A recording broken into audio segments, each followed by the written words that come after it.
So the postpartum period is a time when we get a lot of questions from patients about what to expect and contraception and things like that. What are some of the more common ones that you can remember, Amanda?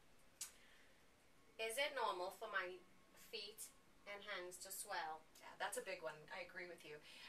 A lot of patients notice that immediately after delivery, particularly that their ankles get quite swollen and their hands may also become swollen. If you think about it, you have all this volume that's going through the placenta prior to delivery, and when you have a baby, that placenta shuts down and is delivered, and all that extra volume that's going through the placenta has to find a place to go. And so oftentimes that ends up in your ankles and sometimes in your hands. In addition to that, on labor and delivery, we're often giving patients infusions of saline products and everything, which have a fairly high sodium load. So that's another explanation for why we often find that women have an increase in swelling immediately after delivery. Certainly if they have a headache or blurred vision or in any other way don't feel well, that's something they probably ought to give us a phone call about, though. Okay. How long should I expect to continue bleeding? You know, that's a difficult question to answer too, because the range is fairly broad. I would say on average most patients bleed probably for 3 to 4 weeks after delivery, but I would say that the range can be anywhere as short as a lucky person who only bleeds for a couple weeks to 6 to 8 weeks after delivery.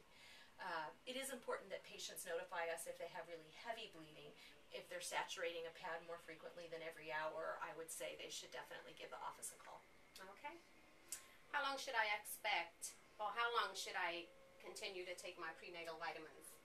I usually tell patients that they should take their prenatal vitamins for at least 6 weeks, or in the case of a patient who's breastfeeding, for as long as they're breastfeeding.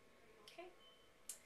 And if I have chosen to breastfeed my child, is there a pill I can take to dry up my milk supply? You know, a lot of patients' mothers may talk about this pill that dried up the milk and that they were given after they were born, after the patient was born, that their mom was given. However, we know now that that medication can have some fairly serious side effects, and so we generally don't offer that to patients. We generally recommend that patients use comfort measures like breast binding or a tight exercise bra, ice packs, and ibuprofen for relief of the discomfort. It usually only lasts a few days. Okay. And is it safe to take the pill while I'm nursing? Pills that contain estrogen can sometimes decrease the milk supply in women who are breastfeeding, and so generally we recommend that patients not take estrogen-containing pills. So your traditional combination birth control pills wouldn't be recommended.